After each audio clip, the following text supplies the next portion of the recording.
నా ప్రత్యేకమైన వందనములు. మనందరం కలిసి దేవుని సంగతులను ధ్యానం చేస్తున్నాము.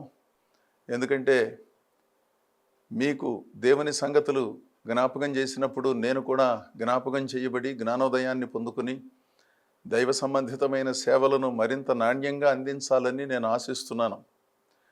ఎందుకంటే దేవుని ఆత్మ సహాయము లేనిదే నేను అనుకున్నట్లుగా జీవించటం, మీరు అనుకున్నట్లుగా జీవించటం అన్ని మార్లు సాధ్యం కాదు కదా. దేవుడే మనలను నడిపిస్తున్నాడు. నాణ్యమైన భక్తి చేస్తూ నాసిరకపు భావాలకు దూరంగా ఉంటూ ఉన్నత లక్షణాలతోనే ప్రభువుని సేవించడం మనందరికీ తగినది. అనవసరమైన ఆలోచనలు ధోరణుల వలన పెద్ద ప్రయోజనము లేదు. ఇలాంటి సంగతులను అపోస్తలుడైన పౌలు అద్భుతంగా ఆయన సంఘాలలో ఉన్న విశ్వాసులకు నేర్పించాడు. వాళ్లకు జ్ఞానోదయాన్ని కలిగించాడు. ఈరోజు 1 తెస్సలోనియులకు రాసిన పత్రిక 4వ అధ్యాయము 2వ వచనములో ఉన్న సంగతిని నేను మీకు చదివి వినిపిస్తాను. కాగా మీరెలాగు నడుచుకుని దేవుని సంతోషపరచవలెనో మా వలన నేర్చుకునిన ప్రకారముగా మీరు నడుచుకొనుచున్నారు. ఈ విషయములో మీరు అంతకంతకు అభివృద్ధి పొందవలెనని మిమ్మను వేడుకొని ప్రభువైన యేసునందు హెచ్చరించుచున్నాను. భక్తుడైన పౌలు తాను చెప్పవలసిన సంగతులనన్నిటినీ తన సంఘములో ఉన్న విశ్వాసులకు శిష్యులకు బోధించిన తరువాత వారి విషయములో ఒక విధమైన సంతృప్తిని వ్యక్తం చేస్తున్నాడు. కాగా మీరెలాగూ నడుచుకుని దేవుని సంతోషపరచవలెనో మా వలన నేర్చుకునిన ప్రకారముగా మీరు నడుచుకొనుచున్నారు. ఎందుకంటే అన్ని సంగతులు మీకు తెలియవు గనుక దేవుడు మాకు తెలియజేసిన సంగతులను మీకు అర్థమయ్యేటట్లుగా చెప్పినందున మీరు వాటిని అర్థం చేసుకుని చక్కగా ప్రభువులో నడుచుకుంటున్నారు. చాలా సంతోషం. ఇదే పద్ధతిని మీరు కొనసాగించండి అని తెలియజేస్తూ ఈ విషయంలో మీరు అంతకంతకు అభివృద్ధి పొందవలెనని నేను దేవుని సన్నిధిలో మీ విషయంలో అభిలషిస్తున్నాను అంటున్నాడు. అంటే దేవుని వెంబడించటంలో అనవసరమైన సంగతులకు తావు లేకుండా అవసరమైన ఆధ్యాత్మిక సంగతులను గ్రహించి అంతకంతకు అభివృద్ధి చెందాలి. అంటే ఆధ్యాత్మికంగా అభివృద్ధి చెందాలని ప్రధానంగా అభిలషిస్తున్నాడు. ఆర్థికాభివృద్ధి ఉన్నది, ఆధ్యాత్మిక అభివృద్ధి ఉన్నది, జ్ఞానాభివృద్ధి కూడా ఉన్నది. మనందరికీ ఇవన్నీ తెలిసిన సంగతులే. కాకపోతే ప్రభువుని విశ్వసించినప్పుడు ఆధ్యాత్మికంగా అభివృద్ధి చెందటం కంటే ఆర్థికంగా అభివృద్ధి చెందాలని కోరుకోవటం సహజం. ఎందుకంటే మనుషులం కదా మనం. ఏదైనా దేవుడిస్తే తీసుకుందామని అనిపిస్తుంది, తప్పు లేదు. ఆర్థికంగా కాస్త మెరుగైన స్థితిలో ప్రవేశించటం నేరం కాదు కదండి. కాస్త ఉద్యోగమో వ్యాపారమో వ్యవహారమో ఏదైనా సందర్భం కలిసి వచ్చినప్పుడు ఒకప్పుడు మనమున్న పరిస్థితులలో నుంచి మెరుగైన పరిస్థితులలోనికి వెళ్ళాలని, ఆర్థికాభివృద్ధి కూడా దేవుని ఆశీర్వాదం అనేది మనందరికీ తెలుసు. బైబిల్లో ఎంతోమంది భక్తులు నమ్మకంగా ప్రభువుని సేవించినందున వారు ఆర్థికంగా అభివృద్ధి చెందారు. ఆర్థికాభివృద్ధితో పాటు ఆధ్యాత్మిక అభివృద్ధి కూడా సాధించాలి. ఆధ్యాత్మిక జ్ఞానాభివృద్ధి కూడా మనం సాధించాలి. అంతేగాని ఎన్ని సంవత్సరాలు ఉన్నప్పటికీ నాకేం తెలియదండి, నేను పాస్టర్ గారిని కాదండి, నేను విశ్వాసినేనండి, 30 ఏళ్ళుగా నేను విశ్వాసినండి, కానీ నాకేం తెలియదండి, ప్రార్థన ఎలా చేయాలో తెలియదండి, సాక్ష్యం ఎలా చెప్పాలో తెలియదండి, బైబిల్లో ఏ పుస్తకం ఎక్కడుందో తెలియదండి అనే ఒక రకమైనటువంటి భక్తులు ఉన్నారు మన సంఘాల్లో. మీ సంఘాల్లో కూడా ఉన్నారు కదా. వాళ్ళు చాలా మంచివాళ్ళు.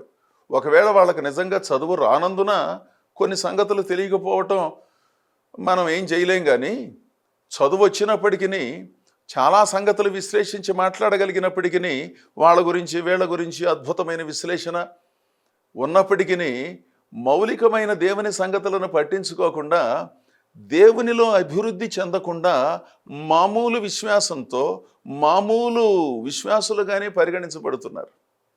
ఒకసారి మనం ఆలోచన చేస్తే ఎన్ని సంవత్సరాలుగా భక్తి చేస్తున్నాము, మనము ఎంత ఆధ్యాత్మిక ప్రగతిని సాధించి ఉండవలసినది. కబుర్లు చెబుతాం, వినేవాళ్ళు ఎవరైనా ఉంటే వాళ్ళ గురించి వీళ్ళ గురించి, ఆ సేవకుని గురించి ఈ సేవకుని గురించి, వాళ్ళు అలాగంట వీళ్ళు అలాగంట, దగ్గరుండి చూసి వచ్చినట్లుగా వాళ్ళు వీళ్ళు చెప్పిన మాటలను భుజాన వేసుకుని, ముఖ్యంగా ప్రతికూలమైనటువంటి మాటలను ప్రజలందరికీ అనవసరంగా తెలియజేయటంలో విశేషమైన ఆసక్తి కలిగి ఉన్నారు. కానీ ఆధ్యాత్మిక సంగతులను గ్రహించటంలో, వాటిని అనుసరించి జీవించటంలో, ఉన్న మాటను ఉన్నట్లుగా చెప్పుకోవటంలో మనలో ఉన్న దైవ విరుద్ధమైన సంగతులను తొలగించుకోవటంలో చాలామంది వెనుకబడి ఉన్నారు కదా. ఇక్కడ భక్తుడైన పౌలు తెస్సలోనికయలో ఉన్న విశ్వాసులతో మాట్లాడుతూ చెప్పినటువంటి మాట, మీరు నేర్చుకొనిన ప్రకారముగా మీరు నడుచుకొనుచున్నారు, ఈ విషయంలో మీరు అంతకంతకు అభివృద్ధి నొందవలెనని మిమ్మును నేను కోరుతున్నాను, దేవుని సన్నిధిలో ప్రార్థిస్తున్నాను అని ఓ అద్భుతమైన భావాన్ని వ్యక్తం చేస్తున్నాడు. దేవుని ప్రజలారా, ఆధ్యాత్మికంగా ఎంత అభివృద్ధి చెందారో వాటిని కూడా అప్పుడప్పుడు చెప్పండి. ఆర్థికంగా ఎంత అభివృద్ధి చెందారు, ఎంత సొమ్ములు సంపాదించారు, ఎన్ని ఇళ్ళు కట్టుకున్నారు, మన పిల్లలు ఏ విధంగా ఉన్నారు, ఇవన్నీ దేవుని వలన మనకు అనుగ్రహింపబడినవే. అవి కాదనటం లేదు, వాటి గురించి ప్రస్తావించొద్దనేది నా భావన కాదు. అవసరమైనప్పుడు మరి దేవుడు మన జీవితంలో చేసిన వాటిని చెప్పకుండా ఉండలేం కదా. వాటితో పాటు మన ఆధ్యాత్మిక అభివృద్ధిని కూడా చెప్పాలిగా. నేను ఇప్పుడు చక్కగా దేవుని మాటలు చెప్పగలుగుతున్నాను, పాటలు పాడగలుగుతున్నాను, అనేక మందికి సువార్త చెబుతున్నాను, ఫలానా వారిని నేను దేవుని సన్నిధిగా నడిపించుకోగలిగాను, చాలా సంతృప్తిగా ఉంది. దేవుడు నాకు అద్భుతమైన చేయూతనిస్తున్నాడు, అంతకంతకు నేను అభివృద్ధి చెందుతున్నాను. నేనే కాదు, నా కుటుంబంలో ఉన్న పిల్లలు, పెద్దలు, వీళ్ళందరికీ దేవుడు ఆ మహాకృపను ప్రసాదించాడనే మాట కూడా ఎంతోమందిని ఎన్నో విధాలుగా ప్రోత్సహిస్తుంది కదండి. ఆ భావాన్నే వ్యక్తం చేస్తున్నాడు పౌలు. మీరు అంతకంతకు అభివృద్ధి చెందాలని మీ పక్షంగా దేవుని వేడుకుంటున్నాను, మిమ్ములను కూడా ప్రోత్సహిస్తున్నాను అంటున్నాడు. దేవుని ఉద్దేశం కూడా ఇదేనండి. యేసుక్రీస్తు శిష్యులను తయారు చేసినప్పుడు కూడా ఇదే భావాన్ని వ్యక్తం చేశాడు. మత్తయి సువార్త 28వ అధ్యాయము 20వ వచనములో, నేను మీకు ఏ ఏ సంగతులను ఆజ్ఞాపించితినో వాటన్నిటినీ గైకొనవలెనని వారికి బోధించుడి. ఇదిగో నేను యుగ సమాప్తి వరకు సదాకాలము మీతో కూడా ఉన్నానని వారితో చెప్పాను. నేను ఏ ఏ సంగతులను మీకు ఆజ్ఞాపించానో వాటినన్నిటినీ క్రమంగా బోధించమని చెబుతున్నాడు యేసు ప్రభు. ఎవరికి? శిష్యులకు. ఇది చాలా ప్రాముఖ్యమైన సంగతి. ఏ సంగతులను ప్రభువు ఆజ్ఞాపించాడండి, లేదా ఏ సంగతులను ప్రభు శిష్యులకు బోధించాడు? ఎంతసేపు భౌతిక స్వస్థతను గురించే బోధించాడా? ఎంతసేపు ఆర్థికపరమైన దీవెనలు ఏ విధంగా పొందుకోవాలోననే అంశాలు మాత్రమే బోధించాడా? ఆధ్యాత్మిక అభివృద్ధిని గురించి బోధించలేదా? ఒక మనిషిలో దేవుడు ఉంచిన ప్రతిభను ఏ విధంగా దేవుని కొరకు వినియోగించాలో బోధించాడు కదా. నమ్మకముగా జీవించటాన్ని గురించి బోధించాడు కదా. ఆర్థిక నమ్మకత్వాన్ని గురించి బోధించాడు కదా. విశ్వాస నమ్మకత్వాన్ని గురించి బోధించాడు కదా. శుభవార్తను ప్రజలకు ఏ విధంగా తెలియచేయాలో, ఎలాంటి భారము కలిగి ఉండాలోననే సంగతులను కూడా బోధించాడుగా. వాటిని మీరు బాగా గుర్తుపెట్టుకుని వాటన్నిటినీ ప్రజలకు బోధించండి. సదాకాలము నేను మీకు తోడుగా ఉంటాను అని ఒక కీలకమైన బాధ్యతను అప్పగించాడు. దీనిని గొప్ప ఆజ్ఞగా వేదాంతులు పరిగణించారు. యేసుక్రీస్తు గొప్ప ఆజ్ఞనిచ్చాడు అన్నారు. ఇది ఎంతో వాస్తవం కదండి. ఆ పై వచనాలను చదివినప్పుడు 19వ వచనములో, కాబట్టి మీరు వెళ్ళి సమస్త జనులను శిష్యులనుగా చేయుడి అన్నాడు. సమస్త జనులను విశ్వాసులుగా చేయుడి అనలా, సమస్త జనులను శిష్యులనుగా చెయ్యాలి అన్నాడు. అంటే శిష్యుడు విశ్వాసి స్థాయి కంటే కాస్త ఎదిగిన వాడని అర్థం అన్నమాట. విశ్వాసి అంటే విశ్వాసము కలిగిన వాడు, శిష్యుడు అంటే విశ్వాసము కలిగిన వాడే, కానీ దేవుని కొరకు త్యాగ సహితమైన పనులు సాధించగలిగిన వాడని అర్థం అన్నమాట. దేవుని కొరకు సర్వమును త్యజించగలిగిన వాడే శిష్యుడు అనే భావన కూడా అందులో ఉన్నది. దేవుని పిలుపునకు లోబడి ఏది ఏమైనప్పటికీ ఆ దేవుని అనుసరించాలని నాగటి మీద చెయ్యి పెట్టి వెనుదిరిగి చూడకుండా ఏ పరిస్థితినైనా ఎదుర్కొనేవాడు శిష్యుడు. టాలాటోలీగా భక్తి చేయకుండా భక్తి పద్ధతులను అనుసరించి జీవించేవాడు శిష్యుడు.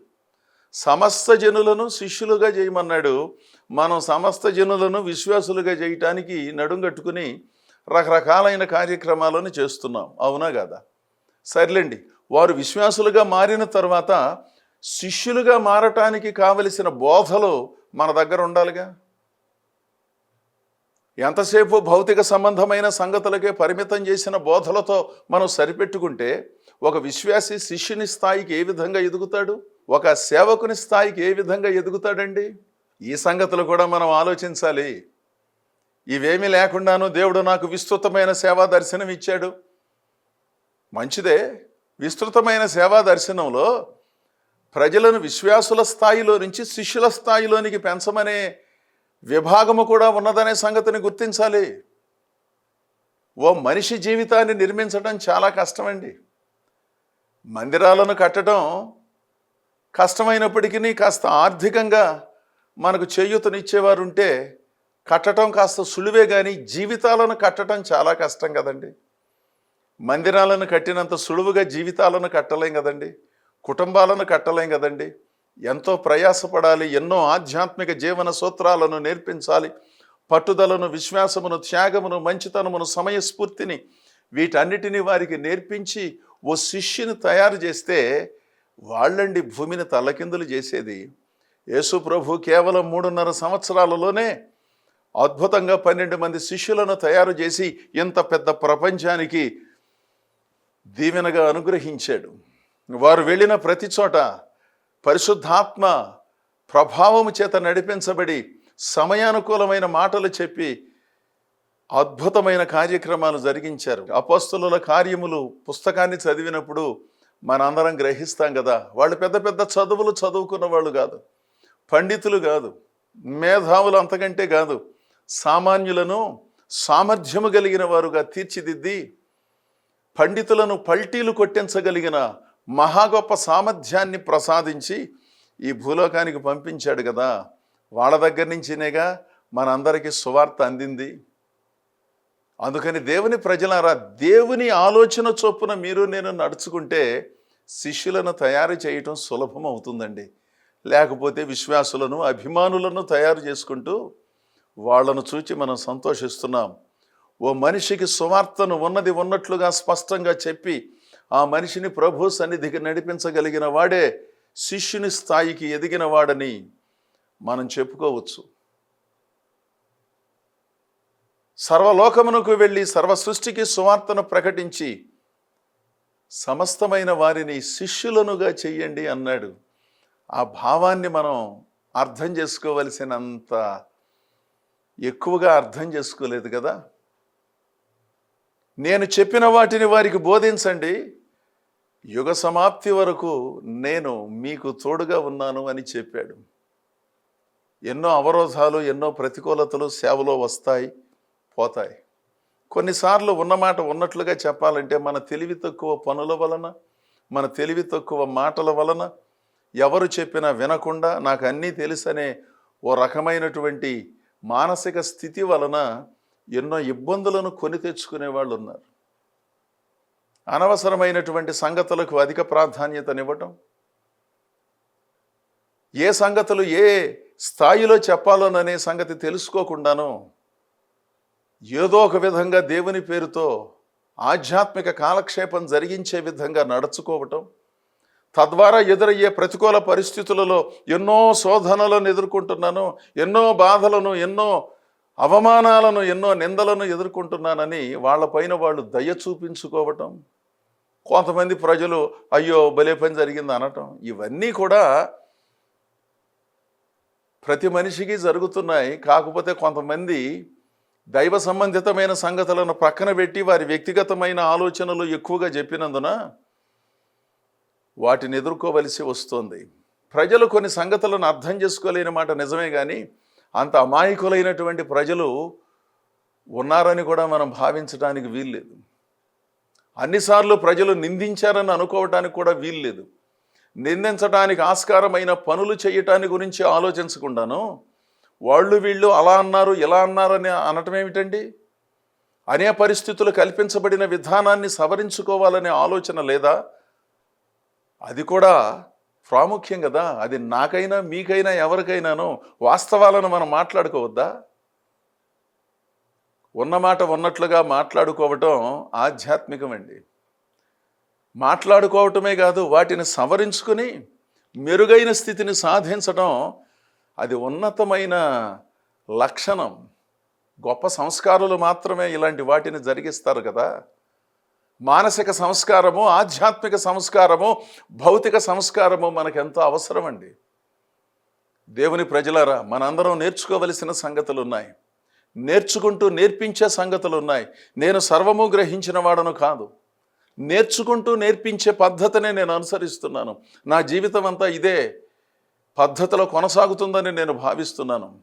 ఎందుకంటే అనంత జ్ఞానము కలిగిన దేవుని సంగతులను పూర్తిగా గ్రహించటం నా వల్ల అవుతుందని నేను అనుకోవట్లేదు. నాకు తెలిసిన సంగతులను అనుసరించటంలోనే ఎంతో ఒత్తిడిని ఎదుర్కొంటూ ఉండగా తెలియని సంగతులు తెలుసుకోవాలని అనుకోవటం తప్పులేదు, కానీ అవి తెలియనందున నేను సరిగా భక్తి చేయలేకపోతున్నానండి. ప్రకటన పుస్తకం నాకు సరిగా అర్థం కానందున నేను భక్తి చేయలేకపోతున్నాను. ప్రసంగిలో ఉన్న కొన్ని సంగతులు అర్థం కానందున నేను భక్తి చేయలేకపోతున్నాను. యెహెజ్కేలు పుస్తకంలో ఉన్న కొన్ని సంగతులు, కొన్ని మాటలు అర్థం కానందున నేను సరిగా భక్తి చేయలేకపోతున్నాను. అలా భక్తి చెయ్యనందున నేను నరకానికి వెళ్ళిపోతానేమోననే భయం ఎవరికీ అక్కర్లా. యేసుక్రీస్తు నామములో మారు మనస్సు పొంది, పాపక్షమాపణ పొంది, బాప్తిస్మము పొంది, సంపూర్ణమైన సువార్తను అంగీకరించి చక్కగా ఓ ఆధ్యాత్మిక కుటుంబం అనే సంఘములో నడుచుకుంటే దేవుడు ఎప్పుడొచ్చినా ఆయనను కలుసుకునే సంఘంలో ఉండటం సాధ్యం. నీకు ప్రకటన పుస్తకం అర్థం కాలేదు, పరంగీతం అర్థం కాలేదు కనుక నువ్వు ఇక్కడే ఉండిపోమని దేవుడేం చెప్పడం. కాకపోతే కొన్ని సంగతులు తెలుసుకోవాలని అనుకోవటంలో తప్పు లేదు. అయితే తెలుసుకున్న వాటిని అనుసరిస్తూ తెలుసుకోని వాటిని తెలుసుకోవాలనే ప్రయత్నం చెయ్యండి. అది కాస్త ఆమోదయోగ్యంగా ఉంటుంది మీకైనా నాకైనాను. తెలిసిన వాటిని తొంగలో దొక్కి సమయానికి ప్రార్థనకు వెళ్ళటం ఎప్పటికీ చేత కాదు. దేవుని సన్నిధిలో మనం ఏ విధంగా నడుచుకోవాలో ఎప్పటికీ చేత కాదు. ఒక సాక్ష్యం దేవుని మహిమార్థమై ఎలా చెప్పాలో చేత కాదు. 10 ఏళ్ళు 20 ఏళ్ళు 30 ఏళ్ళు విశ్వాసులుగా ఉన్నప్పటికీ కాకపోతే నాకు ఆ సంగతి తెలియలేదండి, అసలు ఎవరిని అడిగినా చెప్పట్లేదండి అంటే అది ఎవరికి తెలియదు. దేవుడు తన చేతిలో కొన్ని సంగతులు ఉంచుకున్నాడు. కాకపోతే కొంతమంది నాకు మొత్తం తెలుసని ఏదో అంటారు, కానీ వాళ్ళకు కూడా సంగతి తెలియదని కాస్త తెలిసిన వాళ్ళకి అర్థమవుతుంది. అసలు దైవజ్ఞానం కలిగిన వాడు నాకు మొత్తం తెలుసని ఎప్పుడు అనడు అని నేను అనుకుంటున్నాను. మరి మీరేమనుకుంటున్నారు? నిజమైన దైవజ్ఞానము కలిగిన వారు, నిజమైన విశ్వాసము విధేయత కలిగిన వారు మొత్తం తెలుసండి అని ఎప్పుడు అనరండి. వాళ్ళకు చాలా సంగతులు తెలిసినప్పటికీ నాకు కొన్ని సంగతులు తెలుసు, వాటిని వివరిస్తానని చెబుతారు.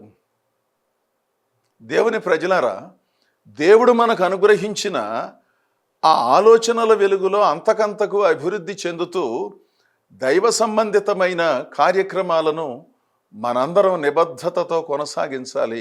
ఇదే ఆలోచనను పౌలు భక్తుడు తెస్సలోనికయలో ఉన్న విశ్వాసులను ఉద్దేశించి రాస్తున్నాడు. ఆ తర్వాత వచనాలలో కూడా ఎన్నో విలువైన సంగతులు ప్రస్తావించాడు. అదే పత్రిక 5వ అధ్యాయము 11వ వచనము.